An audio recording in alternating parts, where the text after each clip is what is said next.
Beleza. Hoje a gente vai falar um pouquinho sobre os cenários possíveis para esse futuro. As mudanças que vão acontecer agora nos próximos anos, elas são muito, muito, muito fortes. E essas mudanças, elas, talvez assim, aquilo que a gente imagine, aquilo que a gente pense, talvez possa ser até, né, maior ainda, ou diferente, porque a gente tem coisas aqui que a gente ainda não consegue imaginar. Tem profissões que vão ser formadas que nós ainda não temos ideia do que sejam essas profissões adequadamente, né? Mas o importante é a gente ter uma percepção de para onde é que as coisas estão caminhando e o que é de que forma a gente precisa também se preparar para isso. Eu tenho eu fiz um vídeo esses dias lá no YouTube. Esse é o trânsito de hoje, né? Esse é o mapa que nós estamos vivendo hoje, né? Então, o Sol está em Capricórnio e tal, mas o importante na astrologia mundial são os planetas lentos, né? Os planetas lentos é que fazem as modificações e que trabalham essas questões coletivas de uma forma lenta, gradual, inexorável. Então, por que 2025 é um ano importante para essas mudanças? Porque em 2025 nós vamos ter a mudança de signo dos 5 planetas lentos. Tá? Então, é como se o ano de 2025 começasse já no final de 2024 e fosse 2026 adentro. Tá? Por que eu falo isso? Porque agora, no final de 2024, Plutão, né, em Aquário, entra definitivamente em Aquário. Ele já esteve lá em Aquário, fez um movimento de retrogradação, entrou em Capricórnio e agora, no final de 2024, ele entra efetivamente em Aquário. Então, essa é a primeira mudança dos 5 planetas lentos que vão acontecer esse ano. E a gente já percebeu que, a partir do momento em que o Plutão entra em Aquário, a gente já começa a ver movimentações que até então a gente não estava vendo, né? Principalmente ligadas. Aquário é um signo ligado, por exemplo, à aviação, né? Então, nós estamos vendo aí uma série de acidentes aéreos acontecendo. Claro que não é só por o fato do Plutão estar entrando em Aquário, mas esse Plutão está fazendo uma oposição com o Marte. E o Marte rege, né,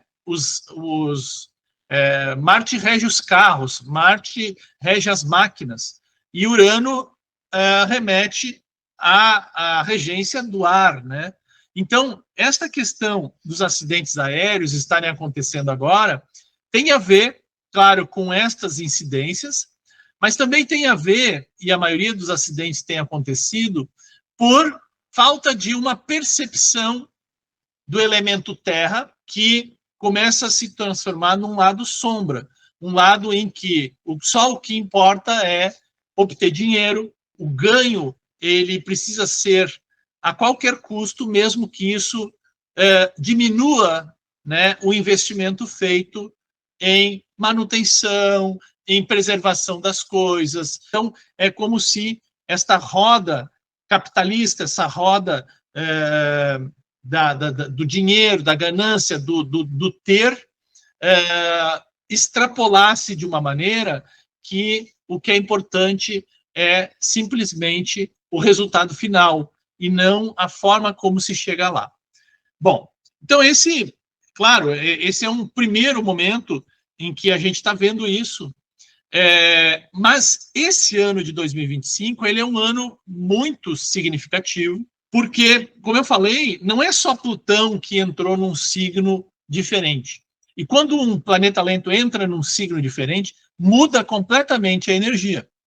Um ano que tem a mudança de um planeta lento de signo, ele é um ano que vai ter acontecimentos específicos naquele ano. Quando nós temos um ano que 2 planetas lentos acabam por mudar de signo, nós já precisamos abrir o olho, porque nós vamos ter mais mudanças do que normalmente poderia acontecer naquele ano. Mas esse ano nós vamos ter 5 planetas, os 5 planetas lentos trocando de signo. Então, Saturno agora fez a sua última retrogradação em Peixes e vai avançando, avançando, até chegar a esta conjunção. Primeiro vai fazer uma conjunção com Netuno e logo em seguida vai entrar no signo de Áries, juntamente com o Netuno. Então nós vamos ter Saturno e Netuno entrando no signo de Áries. E isso muda radicalmente a postura, os anseios, os anseios coletivos, né? Netuno representa esses anseios coletivos, e ele entrando em Áries, ele modifica radicalmente esses anseios coletivos, e esses anseios coletivos, junto com Saturno, podem trazer até, de certa forma, uma materialização maior desses anseios coletivos num primeiro momento. Então, é uma energia muito forte que vai perdurar ao longo de todo 2025. E depois nós temos Urano, que já está cerca de 7 anos, ele está desde 2018 no signo de Touro. Acho que alguém entrou aqui, só um pouquinho. Oi, Rogério, tudo bom? Oi, boa tarde, Alex. Tudo certo? Tá. Tudo. Estamos seguindo aqui, já começamos aqui um pouco a aula. Nós estamos falando sobre os trânsitos atuais que estão ocorrendo no dia de hoje e os trânsitos lentos, para onde é que eles vão ao longo de 2025, tá? Então, nós temos aí Urano, que está já há bastante tempo no signo de Touro, e que agora entra efetivamente num signo de Gêmeos, que também é um signo de ar. Então, nós temos aí tanto Plutão, Urano, Saturno e Netuno entrando em signos Yang. E isso traz uma energia completamente diferente, uma energia que ela é muito mais impulsiva, muito mais voltada para fora, no sentido de causar movimento. E o Júpiter, ele acaba saindo de Gêmeos, ele ainda está em Gêmeos, mas ele acaba entrando em Câncer. Então, nós temos essas 5 movimentações, e estas 5 movimentações, elas acontecem em planetas lentos, como eu falei, entrando em signos novos. Então, 2025 é um ano que nós podemos esperar muitas coisas diferentes, muitas coisas imprevisíveis, e muitas coisas que nós jamais imaginávamos que poderíamos ouvir, ou poderíamos perceber, ou assistir, talvez a gente comece a perceber, né? Tipo, declarações, como a declaração do Trump dessa semana, que quer anexar o Canadá, o Panamá e a Groenlândia. Não, peraí, eu tô louco, né? Como é que uma pessoa fala alguma coisa nesse sentido? Então, é uma série de acontecimentos que podem efetivamente acontecer, que são imprevisíveis, são completamente desproporcionais à realidade que a gente até então vinha acontecendo. São situações que fogem do nosso controle. E por isso que a gente precisa ter muita serenidade, muita tranquilidade esse ano para entender estas mudanças e entender também que estas coisas são tão dinâmicas que muitos acontecimentos vão ocorrer e na próxima semana eles acabam se desfazendo. Então, não dá para entrar em pânico, não dá para a gente achar que, nossa, agora, né, a coisa encrespou de vez. São coisas que vão acontecer, são coisas inusitadas, não necessariamente coisas ruins, podem ser coisas até muito interessantes, né? Por exemplo, essa semana,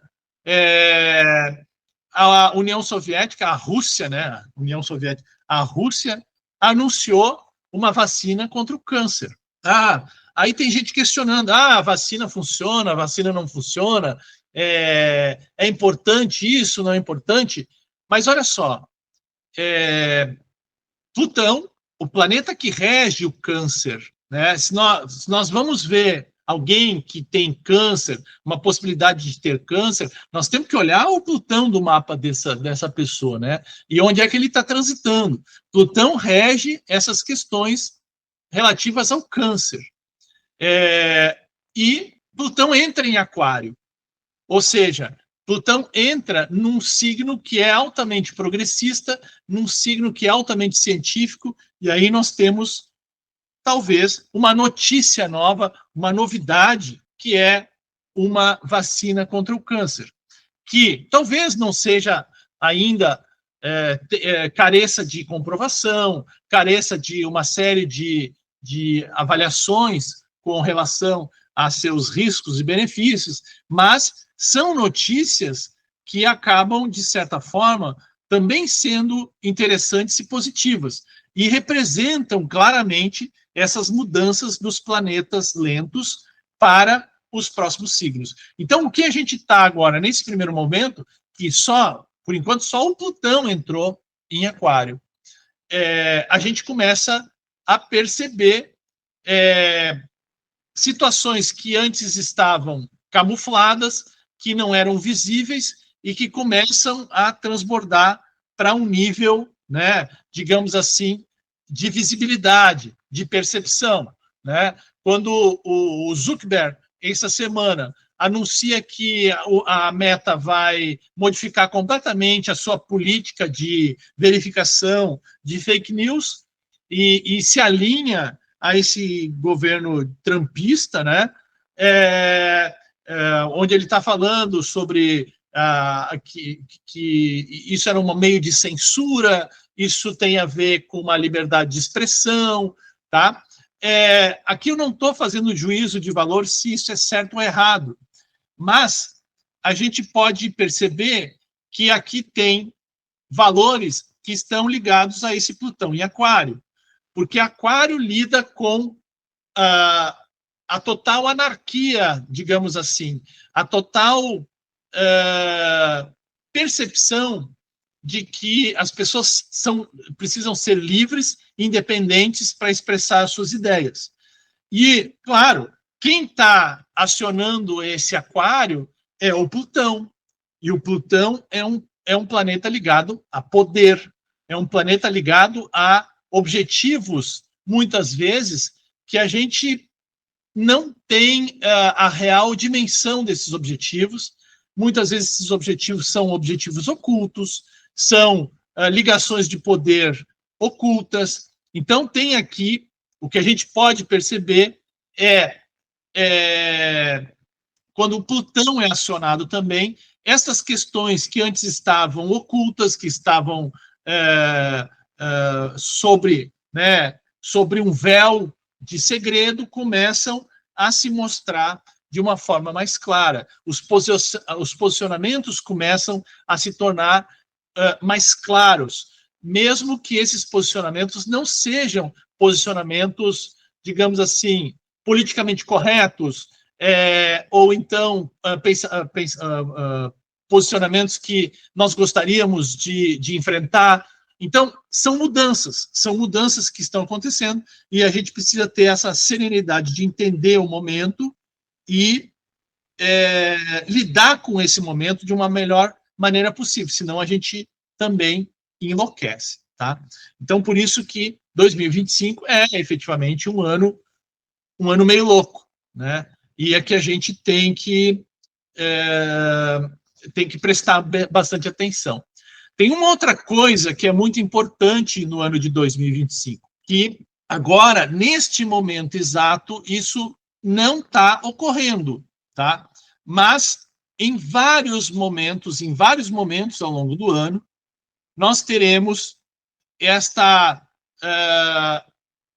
tríplice, esse triângulo, que é um triângulo a princípio benéfico, que é o trígono de Urano com Plutão, tá? Por que que isso não está acontecendo agora? Porque o Urano está retrogradando, né? Mas o Urano, logo em seguida, ele entra em movimento direto e faz um trígono novamente com o Plutão. O Plutão hoje já vai fazer um trígono, já faz um sextil, vai fazer um sextil já com o Netuno, que também está em movimento direto, né? O Plutão é o mais lento de todos. Então, Netuno vai chegar numa posição de 0 grau, 1 grau, junto com o Saturno, fazendo sextil com o Plutão, e o Urano também, que é o mais rápido entre Netuno e Plutão, chegando também a 0, 1 graus de Gêmeos. Então, aqui nós temos um triângulo pequeno, que a gente chama, os espanhóis chamam muito isso de cometas, né? Cometas, não cometa, né, figura astronômica, mas cometas seriam momentos raros dentro da astrologia, seriam momentos em que acontecem situações em função de configurações astrológicas muito fortes.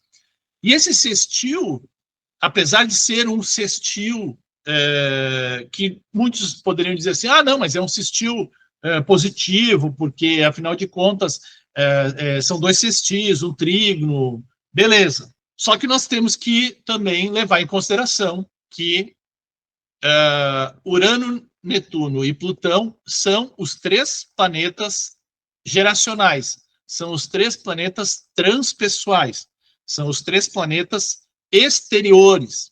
Então, eles têm uma força dentro da astrologia mundial, dentro da astrologia coletiva, muito maior do que os demais planetas.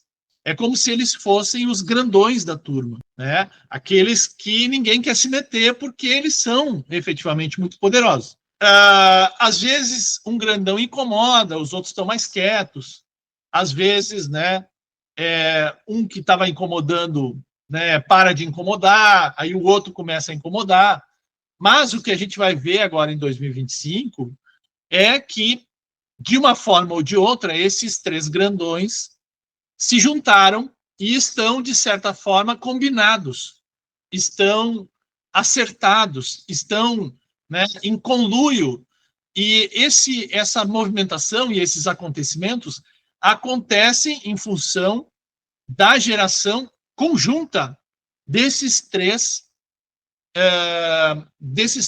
planetas muito poderosos. Então, pode ser que venham coisas interessantes, porque, afinal de contas, e ainda bem, que é uma configuração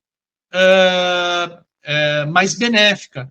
Mas com os planetas transpessoais, sempre a gente pode esperar mudanças, e as mudanças sempre são fatores, por mais benéficos que possam ser, são fatores que muitas vezes assustam as pessoas, porque muda e tira as pessoas da zona de conforto, tá? Então, eu só queria fazer, antes de começar efetivamente a aula, fazer esse preâmbulo, porque eu acho que é muito importante a gente acompanhar os trânsitos dos planetas lentos ao longo de 2025 e perceber esses acontecimentos à medida que eles vão fazendo essas configurações. E a gente vai aqui, nas aulas, nós vamos comentar sobre essas situações e vamos avaliar essas situações conforme elas forem acontecendo, tá?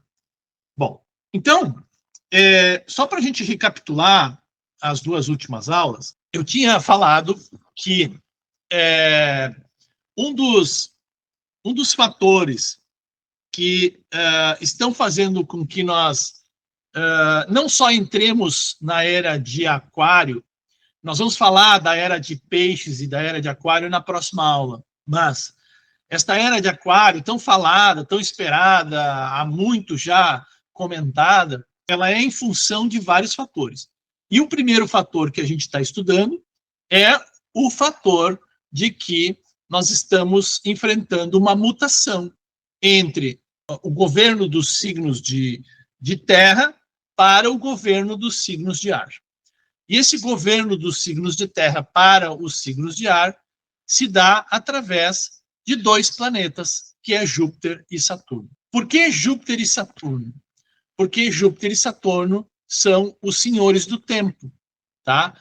A gente às vezes falava, só Saturno é o deus, é o Cronos, deus do tempo. Não, mas Júpiter e Saturno junto são esses deuses do tempo, são os cronocratores e são aqueles planetas que vão fazer essa medição do tempo de uma forma mais eficiente, uma vez que eles lidam com esta interação entre o meio ambiente externo e esta situação que ela é pessoal de cada um. Então, esses dois planetas fazem essa inter-relação entre o coletivo e o individual.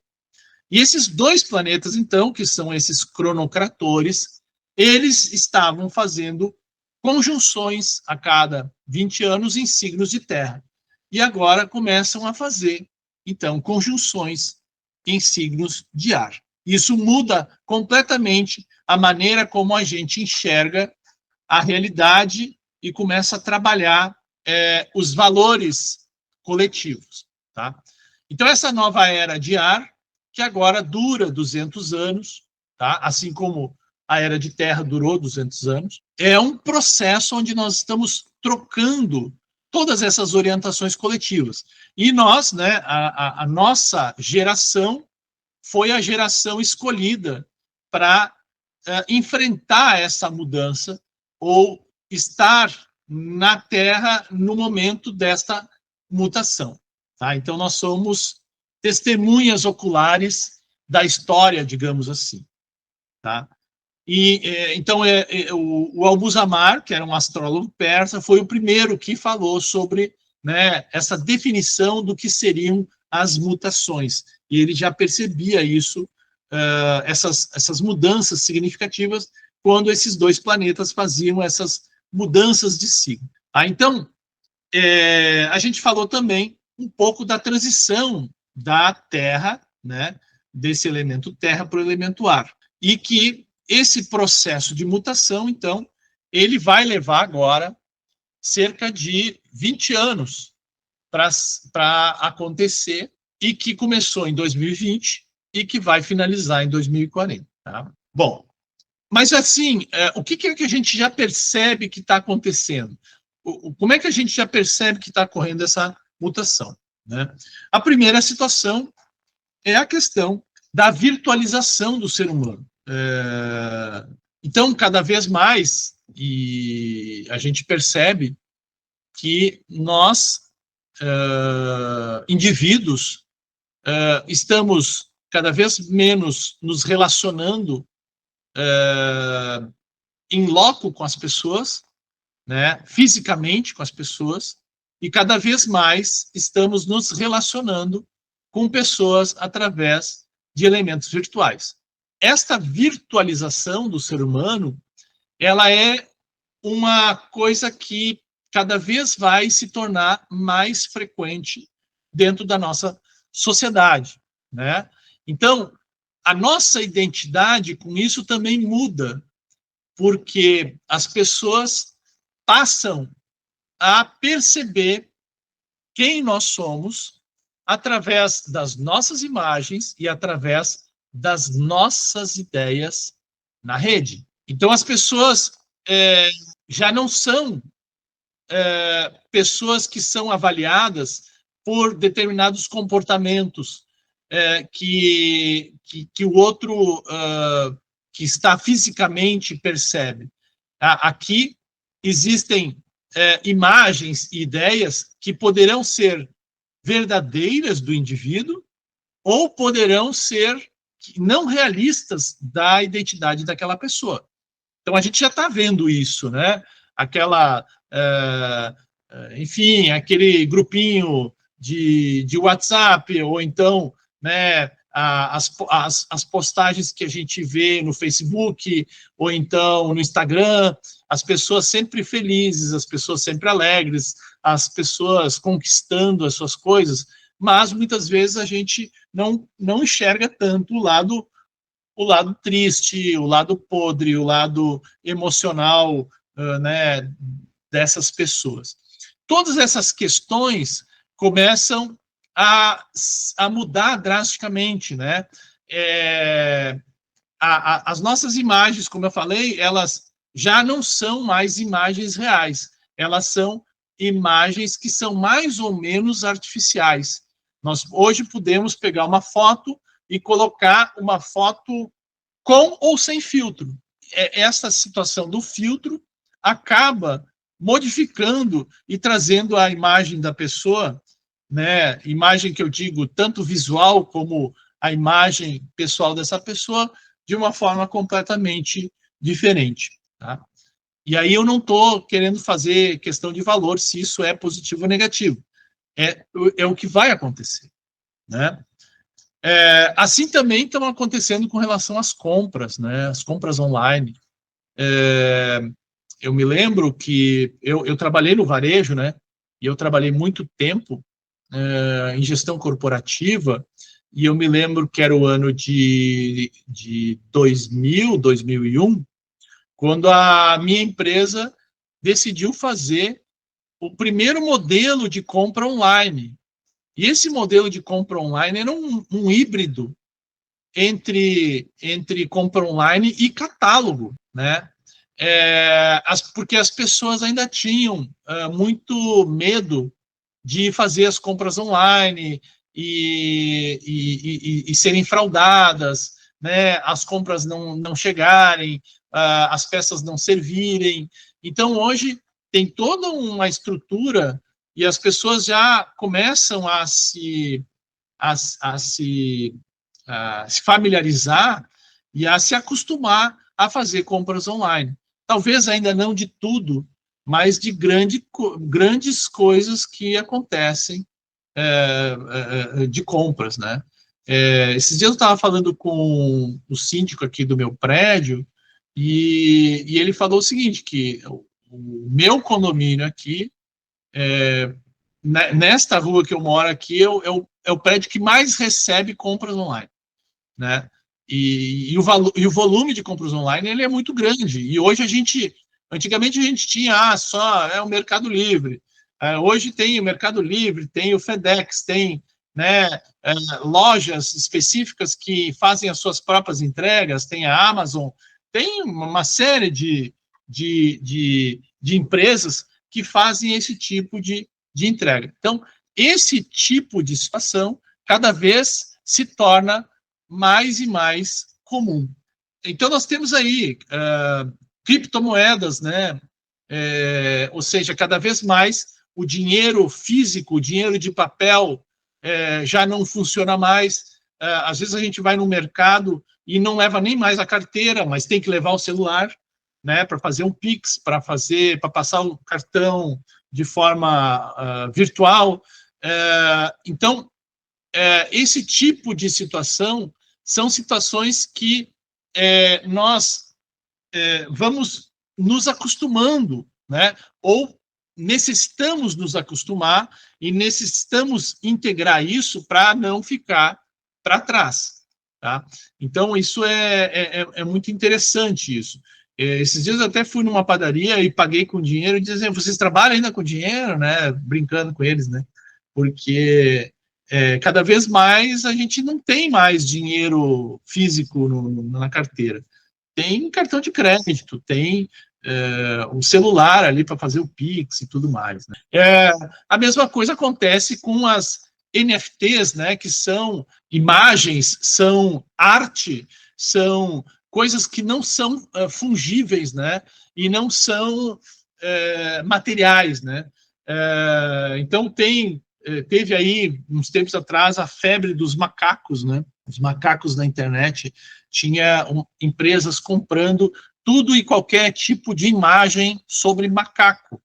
E porque toda vez que se usasse essa imagem em algum computador, eles receberiam royalties pela utilização desse tipo de imagem, né?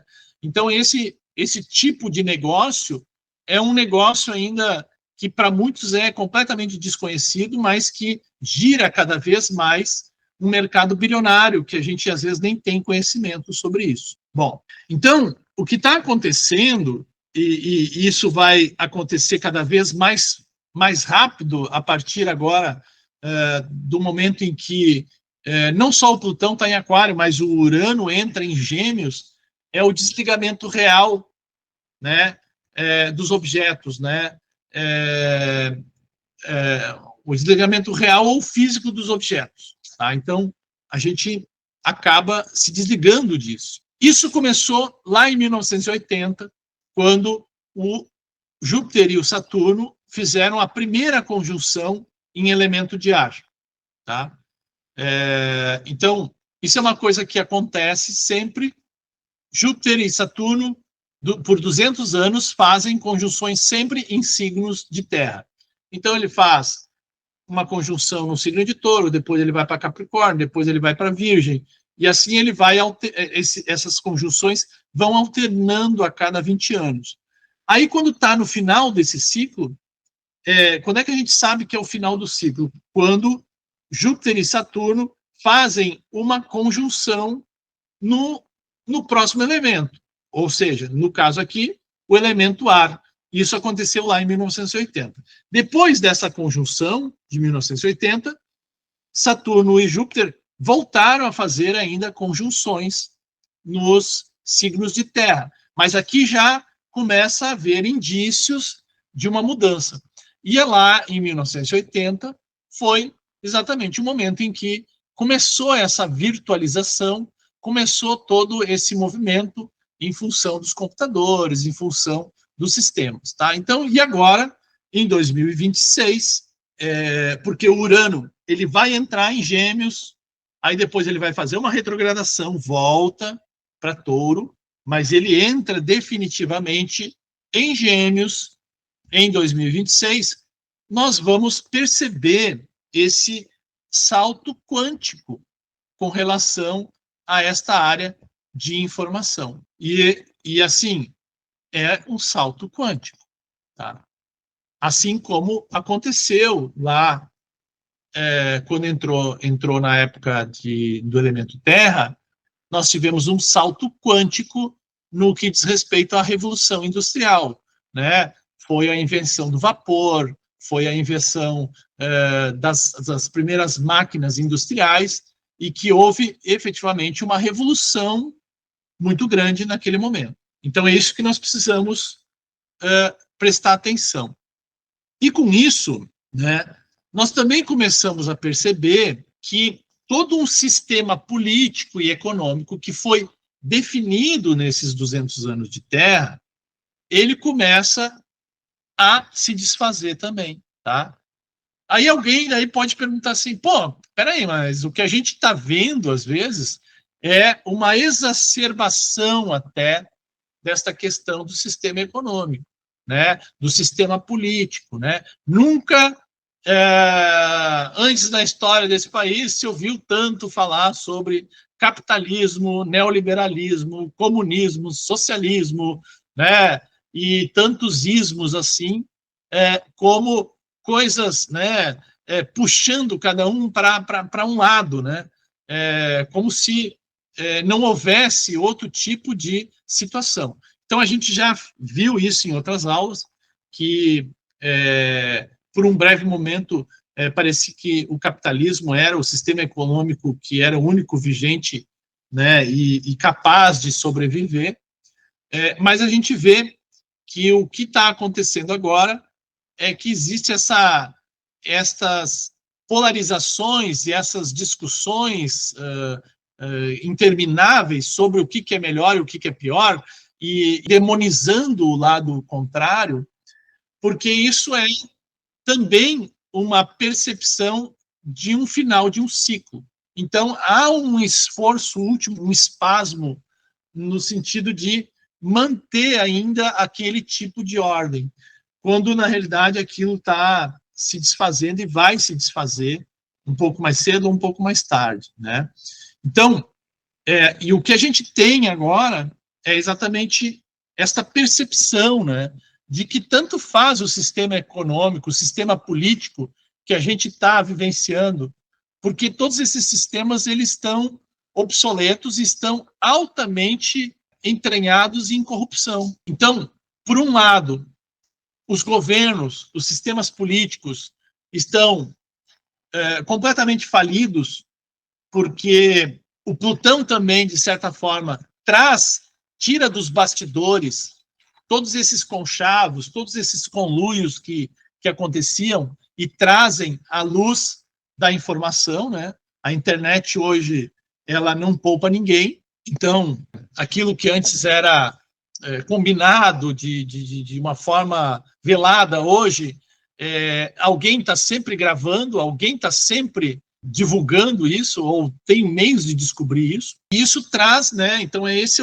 é o Plutão em Aquário que põe tudo à luz do dia. Bom, então esses sistemas políticos e econômicos que estão corruptos, eles estão também associados a organizações econômicas, empresas, corporações, né, que ou estão falindo ou estão obtendo muito sucesso, e aí nós temos aí o surgimento de uma classe que é uma classe ínfima, é uma classe muito pequena, que são dos hiper mega blaster milionários, né? As pessoas que já perceberam esses movimentos antes dos outros e que assumem, então, esta capacidade de ter hoje um poder, muitas vezes, tão grande como o poder de uma nação, né?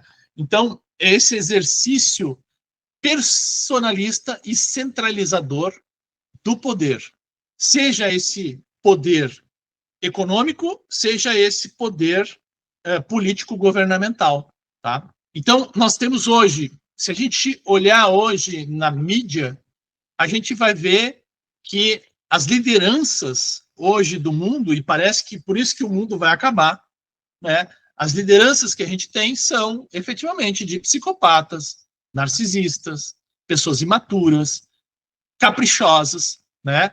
Que acreditam ser gênios ou então que acreditam ser deuses, todos poderosos, né? Então nós temos aí, poxa vida, essa turma aqui fala umas coisas assim que a gente não imagina, né? E eu até, né, então nós temos aqui uma série de governantes, uma série de classe política aqui que se acha o dono do mundo, mas nós também começamos a ter aqui, por exemplo, personalidades que não são efetivamente políticos, mas são grandes bilionários hoje com suas corporações, que é, né, o Zuckerberg aqui com relação à Meta, o Musk com o X e também a questão da Tesla, enfim, uma série de empresas de alta tecnologia, o Jeff Bezos, que é o cara que inventou a Amazon, e hoje praticamente você compra praticamente tudo pela Amazon, né? Então, hoje a gente tem esse tipo de personalidade que detém muito poder econômico, muito poder ligado à tecnologia, né? E que pode, se ele quiser, com uma canetada, muitas vezes fazer grandes prejuízos para determinado segmento da população, determinado país, determinada região, né? Isso está nas mãos deles. Então, nós estamos convivendo com esse tipo de pessoa. E isso é bem esta finalização dos tempos, porque a questão do Plutão, quando ele sai de Capricórnio, é exatamente isso. Ele abre, é como se ele abrisse os portais do inferno. Que portais do inferno? Os portais do inferno do signo de Capricórnio, né? Então, é como se a gente tivesse, então, acesso, como se fosse Dante, adentrar e começar a encontrar, a entender o que estava lá distribuído e como é que isso funcionava. Então, o Plutão, quando ele sai de Capricórnio, ele desvela tudo isso que era ruim em um signo em sua saída. Isso é muito interessante, porque isso não acontece só em Capricórnio. Toda vez que o Plutão sai de um signo, ele vai desvelar aquilo que estava escondido daquele signo, que não era só a sua luz e as suas virtudes, né? Então, isso é uma coisa interessante, às vezes, da gente avaliar. Então, por isso que o Plutão é transformador, porque ele vai nos mostrar a verdade nua e crua de coisas que a gente fantasiava como sendo tudo bem, tudo ótimo, tudo legal, né? Então, por exemplo, Urano, ele passa, pode ver que Urano está numa posição hoje que ele passa antes de Plutão nas casas e nos signos. Então, quando Urano passa, ele desvela as coisas e mostra, olha só que legal, tem essas coisas modernas aqui para mostrar para vocês, tem essas inovações, tem essas coisas bacanas aqui para a gente evoluir. Ok, beleza. E quando o Plutão passa, ele diz assim, bom, ok, tem tudo isso de legal, mas também tem aquilo ali que não foi tão legal, ou que não é tão legal, mas que faz parte do pacote. E se vocês querem efetivamente fazer uma evolução, vocês precisam ter a luz e a sombra, né? É mais ou menos nesse sentido, assim. O que é que vem com essa era de ar, né? O que é que a gente pode esperar desta nova era de ar? Então, o elemento ar, ele é diferente do elemento terra. O elemento ar lida com ideias, lida com pensamento, lida com comunicação, lida com movimento, tá? Então nós podemos esperar uma era muito mais dinâmica, né? Muito mais rápida. Se a gente já achava que as coisas estavam agitadas, agora a gente vai ver que as coisas evoluem de uma maneira muito, muito, muito mais rápida. Porque nós estamos falando aqui de um elemento que ele é muito mais dinâmico do que o elemento terra, que ele é todo estruturadinho, que ele é todo, né, quadradinho. Aqui, o elemento ar, ele sopra os quatro ventos, né? Então, nós podemos esperar, por exemplo, que alguns conceitos antigos, conceitos que durante esses mais até do que 200 anos, eles foram consolidados, né? Como fronteiras, como países, como guerras, né? Orientação social, política, religiosa, tudo isso meio que vai por água abaixo. Esses conceitos que hoje está todo mundo brigando, porque tu é comunista, tu é liberal, porque você é capitalista, enfim, esses conceitos eles vão se tornar extremamente obsoletos, porque tudo vai ser revisado, tudo vai ser questionado. Como é que vão ser as fronteiras dos países? Como é que vão ser as guerras? Como é que nós vamos lidar com a organização política? Como é que nós vamos lidar até com as questões religiosas? Tudo isso vai ser mudado. Então, nós estamos falando de 200 anos, e 200 anos de ar, num elemento que é muito mais dinâmico, a gente não tem a capacidade de chegar até onde nós podemos ir, né? Isso se nós não nos destruirmos antes, né? Então, mas temos que ter fé, né? Então, o que acontece? Os mecanismos de controle mudam. Se a gente tiver... qual é o mecanismo de controle de touro? O mecanismo de controle de touro é a posse da terra. Então, se eu tenho a terra, eu tenho controle e poder.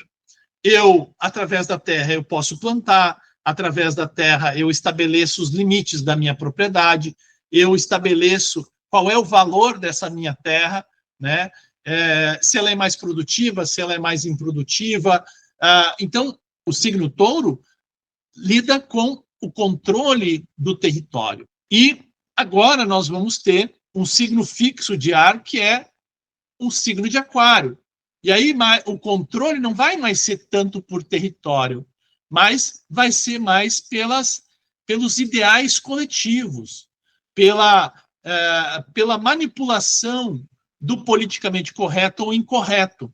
Né? Então, qual é o mecanismo de controle? São as tais famigeradas narrativas. Não interessa muito se essa narrativa ela é verdadeira ou ela é falsa.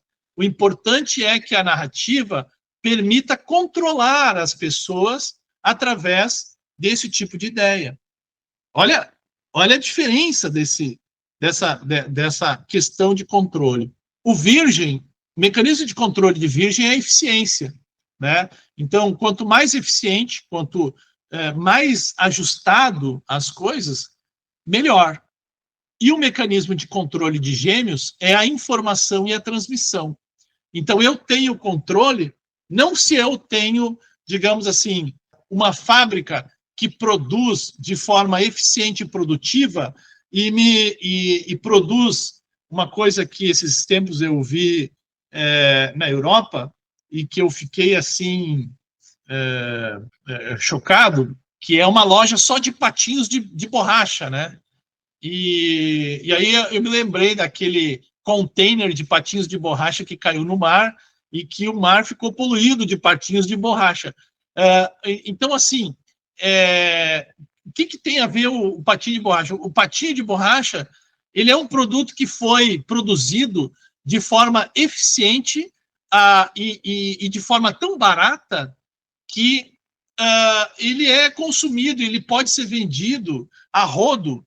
E né, hoje nós produzimos muito mais coisas do que compramos.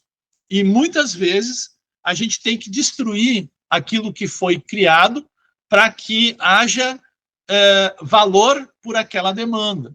Então, nós temos, por exemplo, no Chile, desertos onde estão se tocando ali roupas da Zara, de várias marcas, né, famosas, roupas que não foram vendidas, estão sendo descartadas lá naquele lixão no deserto lá do Chile. E não só lá, em vários outros lugares. Ou seja, a eficiência está tão grande, está tão perfeita, de que ela produz tanta coisa que já não serve mais. Precisa ser queimado, precisa ser destruído, para que eu consiga ainda dar valor para aquilo que eu produzo. E agora, o mecanismo de controle é informação e transmissão. Quem tiver a detenção da informação e da transmissão tem o poder. E é o que está acontecendo e o que acontece agora nas últimas eleições, seja aqui no Brasil, seja nos Estados Unidos. Quem controla a informação controla o poder. Então, por exemplo, a gente fica sabendo dessas coisas, que, como assim, o Ratinho Júnior está comprando uma série de rádios no Nordeste para que essas rádios possam ser a sua base de controle de informação e de transmissão das suas ideias. E, com isso, ganhar futuras eleições. Então, olha a maneira como as coisas funcionam. E que alguns já perceberam, outros ainda estão dormindo com relação a essas questões. Os mecanismos de controle, por exemplo, de Capricórnio, são as fronteiras e as estruturas. Então, antigamente, se eu tinha um chão de fábrica, né, uma indústria, se eu tinha, né, fronteiras bem delimitadas, eu detinha o controle sobre aquelas coisas. Hoje, esse mecanismo de controle vai ser muito mais o valor das ideias, o sentido do que é justiça e o que é injustiça. Então, o controle muda de situação. E a mesma coisa acontece com os nossos sistemas de valores, que também acabam mudando, também acabam tendo essa mutação. Então, por exemplo, Touro, qual é o sistema de valor de Touro? É a acumulação de bens materiais. Quanto mais eu acumular, mais rico eu vou ser, mais poderoso eu vou ser e menos problemas eu vou ter. Já Aquário, o sistema de valor de Aquário são as ideias, são as relações e as associações intelectuais.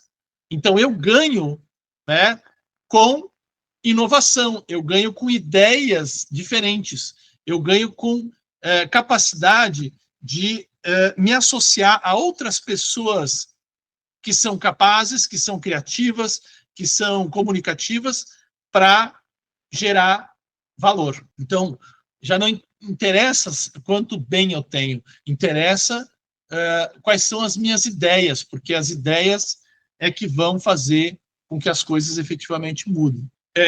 Virgem tem aqui, qual era o sistema de valor de Virgem, era esta integração social através das habilidades materiais e práticas. O que eu quero dizer com isso? A integração social de Virgem acontece por meio de associações das suas habilidades. Então, eu tenho médicos, eu tenho grupos de médicos, o corporativismo médico, né, o corporativismo dos engenheiros, o corporativismo dos advogados. É isso que faz que eu gere valor. Já em Gêmeos, os vínculos, né, o sistema de valor são os vínculos dessas ideias e desses pensamentos. Então, eu vou me associar não pela minha habilidade material e prática, não por aquilo que eu sei fazer, mas por aquilo que eu penso, qual é a minha ideia. Então, se eu tenho um vínculo de pensamento, ideias, no que diz respeito a um sistema de valor específico, eu vou me juntar com todas aquelas pessoas que têm aquele sistema de valor. Por exemplo, eu acredito em terra plana. Eu vou me juntar com várias pessoas que acreditam na terra plana, e aí eu tenho esta força, esse valor. Antes, eu sozinho, que afirmava que a Terra era plana, estava sozinho. Agora, eu encontrei um monte de pessoas na internet que afirmam também que a Terra é plana. E aí, eu gero nessa situação algo que me dá força, algo que me dá valor. Embora, né, possa ser completamente absurda essa percepção. O sistema de valor de Capricórnio é o reconhecimento pelo status social. Como é que eu tenho status social? É eu ter um lugar bem definido na estrutura social. Eu sou o juiz da cidade, da comarca tal, eu sou o médico da cidade tal, o único médico daquela... Então, eu tenho o meu reconhecimento e o meu valor pelo meu status social, pela minha conta bancária, pelo que eu represento dentro daquela sociedade. E agora, o sistema de valor de Libra é essa integração da individualidade em uma identidade coletiva. O que eu quero dizer com isso? Eu tenho valor se eu estou integrado em um grupo, né? O meu valor é o quanto eu somo para aquele grupo coletivo, para aquela identidade. Então, a identidade, ela já não é mais uma identidade única de um cara que está num pedestal, né, que está lá em cima, no topo da montanha, mas sim esta capacidade de me fundir e de estabelecer uma harmonia dentro de um grupo social. Então, o que forma são novas elites, tá? Então, sempre vai haver uma elite dominante. E essa elite, na era de Terra, né, ela tinha esse acesso através da hereditariedade. Então, se o meu pai era o dono da empresa, eu acabava, né, como filho, sendo também depois o sucessor desta empresa. Eu herdava dos meus pais, né, o poder e o acesso a essas elites. A ética era uma ética extrativa, ou seja, eu extraio algo de produtivo. Tá? A missão seria concentrar poder e recursos. Quanto mais poder e recursos, mais poderoso e mais parte da elite eu faço. A estrutura ela é piramidal e vertical, ou seja, eu tenho um presidente da República, ou eu tenho um rei, eu tenho o empresariado.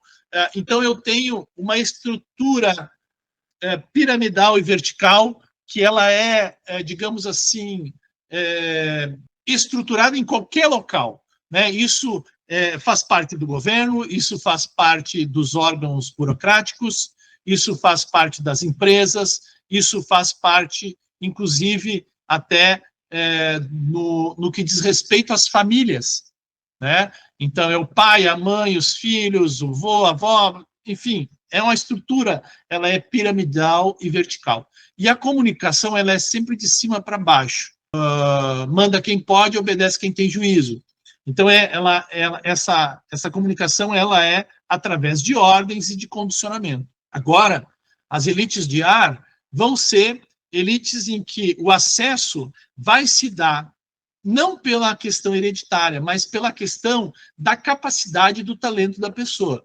Então, é uma capacidade vocacional, é uma capacidade meritocrática e uma capacidade representativa. Então, nós começamos a ter, por exemplo, pessoas que vêm de classes que são inferiores e que alçam a uma posição de elite por ter uma capacidade representativa. As pessoas vão ser reconhecidas a sua representatividade no mundo através das redes sociais, da maneira como ela se comunica e se informa, né? A ética, ela é uma ética distributiva e não mais extrativa, ou seja, o correto é como é que eu faço a distribuição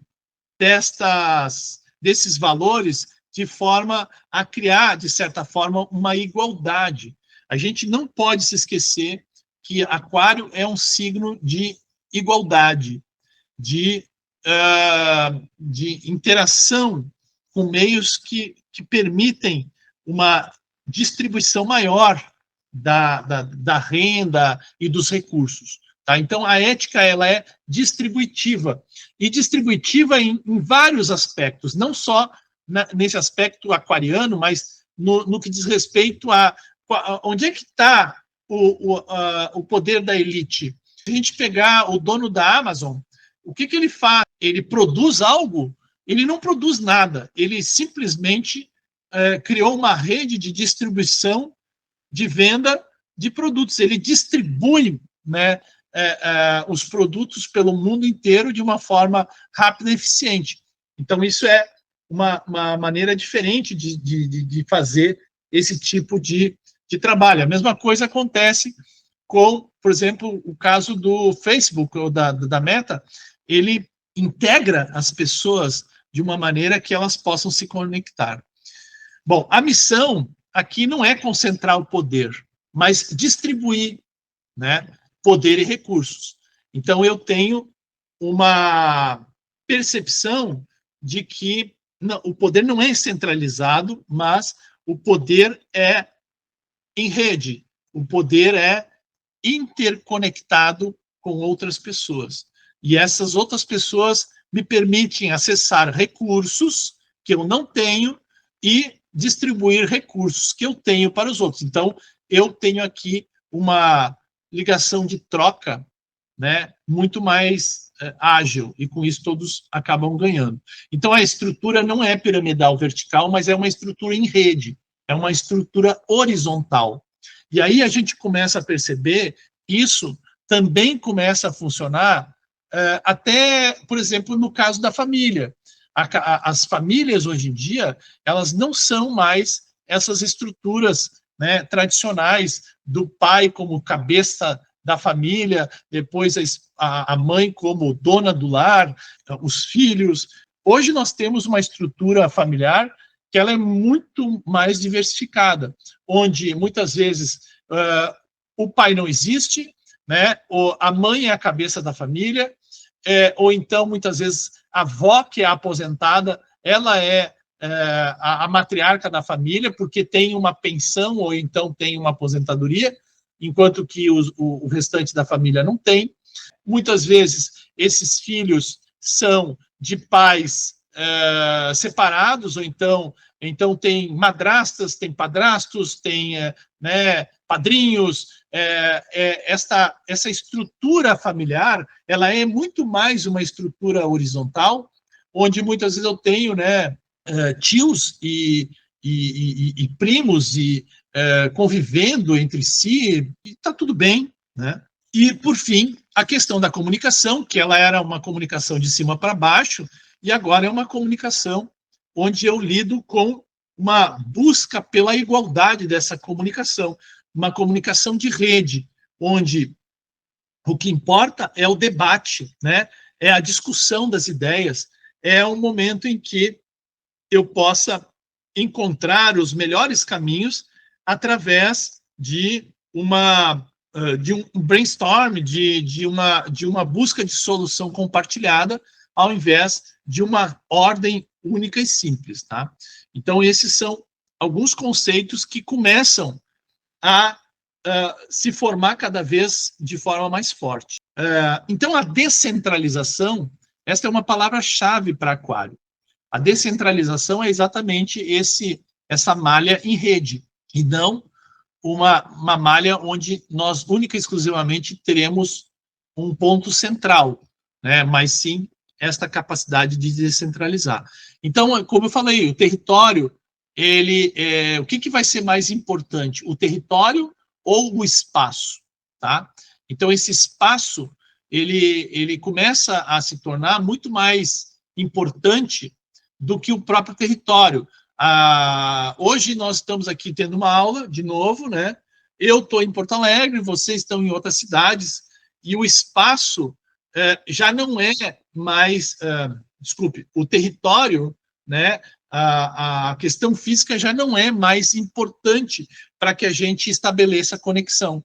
O espaço se tornou mais importante porque é ele que faz essa interligação. E aí nós vamos ter, né, claro, isso em outras dimensões. A gente vai ver que o espaço intergaláctico ele vai começar a ser explorado de uma maneira muito mais efetiva. Já está se falando em ter hotéis na Lua, em ter colônias lunares, uma série de coisas. Então, as guerras não são mais guerras em que os soldados vão se confrontar, mas nós vamos ter aí, como na Ucrânia, a gente já tem as guerras de drones, né? Logo em seguida, nós vamos ter androides. Hoje nós já temos vários tipos de robôs, cachorros eletrônicos, né, robôs eletrônicos que funcionam junto com os policiais. Nós temos exoesqueletos, ou seja, um soldado ele utiliza praticamente uma armadura autômata que faz com que ele carregue pesos muito superiores ao que ele poderia carregar, e, claro, uma guerra de desinformação, uma guerra em que vale o inimigo não saber exatamente onde eu estou e o que eu estou fazendo. Então, tudo isso são situações que vão acontecer. Temos que nos preparar para o fim da vida privada, né? Então, isso cada vez está sendo mais normal, que as pessoas tenham todos os detalhes pessoais e íntimos das nossas vidas. Isso, por mais que incomode, muitas vezes acaba sendo culpa de nós mesmos, né? Porque, afinal de contas, muito pouca gente resiste ao apelo de se expor nas redes sociais. Isso vai ser inevitável, né? Mas tem pessoas que buscam uma preservação maior que outras, mas as pessoas que não têm qualquer tipo de noção são essas que se expõem ao público de uma maneira completamente aberta, né? Então, elas tiram fotografias de qualquer tipo de situação, se expõem ao público em demasia, e depois, muitas vezes, acabam sofrendo as consequências, porque todo mundo sabe da vida privada da pessoa, sabe como é que ela onde é que ela está, onde é que ela funciona, se essa pessoa tem dinheiro, ela corre o risco, muitas vezes, de acabar sendo sequestrada, sendo assaltada, tem todos esses inconvenientes, né?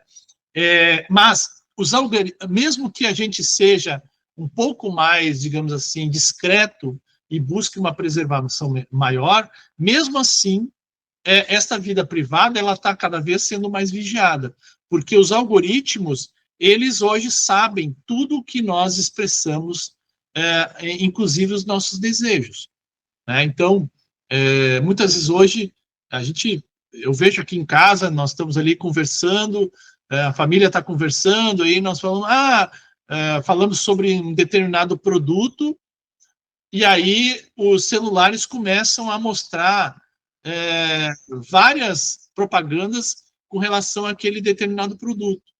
E ninguém procurou esse produto, simplesmente o celular ouviu o que a gente conversou sobre aquilo e aponta esse tipo de informação, né? Então, a tecnologia, ela vai controlar, né, não só o serviço que nós queremos que ela preste, mas também vai conhecer os nossos gostos e preferências. Aquilo, como é que a gente compra, onde é que a gente vai, o que é que nós estamos pensando. Esses algoritmos começam através dos nossos hábitos, das nossas posturas, da nossa localização geográfica, até, digamos assim, projetar o que é que nós podemos estar pensando naquela hora. Então, são coisas interessantes, assim, e assustadoras também, né? Então, possíveis contextos e cenários que a gente pode verificar nos próximos anos. Novos métodos de trabalho, isso aí já está acontecendo, teletrabalho, né, telemedicina, as pessoas trabalhando em home office, revolução financeira, né, hoje o uso dos cartões de crédito, enfim, das cibermoedas, do Pix, o fim da privacidade, como a gente falou, o uso de proteínas artificiais cada vez mais fortes, né, isso em função principalmente de problemas climáticos, né, problemas de natureza, onde a gente vai precisar usar cada vez mais vitaminas, proteínas, remédios para fazer a manutenção adequada do nosso organismo. A valorização do consumo e não da produção, tá? Por quê? Porque quando eu consumo algo, eu forneço informação para a empresa. Então, tem situações de consumo hoje que eu sou pago para fazer determinada coisa. E não eu que compro a determinada coisa. Então, nós vamos aqui ter que nos adaptar aos desastres climáticos, tá? Os desastres climáticos, eles vão ser... já não tem mais reversão da questão climática. A única coisa que nós podemos fazer é nos adaptar a esses desastres climáticos, né? Então, o ressurgimento da exploração espacial, inclusive com a descoberta até de outras espécies de vida, né? Evolução da ideia de comunidade, e aqui uma comunidade, não uma comunidade em função da sua localização geográfica, como, né, uma cidade, eu tenho lá naquela cidade uma comunidade, mas uma ideia de comunidade por projetos comuns, sei lá, uma comunidade que lida com a educação infantil das crianças pobres. Então, eu posso ter pessoas ligadas a essa comunidade em diversas partes do mundo, né? Grandes movimentos migratórios, né? Isso aí a gente pode esperar, já estamos vendo esses movimentos migratórios, seja por questão de guerra, seja por questões de mudanças climáticas, seja por questão de fome, né? Tudo isso vai fazer com que nós tenhamos grandes movimentos migratórios. Esse novo modelo geopolítico, ele aborda aqui várias questões, né? Uma delas é, efetivamente, a queda do Império Americano. Isso já está praticamente selado. engenharia genética, revolução sexual profunda, revolução sexual aqui no sentido de que não só a questão dos remédios vai fazer com que as pessoas tenham mais capacidade sexual, mas também esta questão de as pessoas interagirem com robôs, interagirem com máquinas, né? Coisas que já acontecem, não aqui, mas já acontecem, por exemplo, no Japão. Né? As pessoas são tão solitárias que elas acabam se relacionando com máquinas, né? Então, o surgimento de entes pensantes, né? Nós não estamos mais falando de robôs, mas nós estamos falando de configurações que conseguem efetivamente pensar e interagir com os humanos.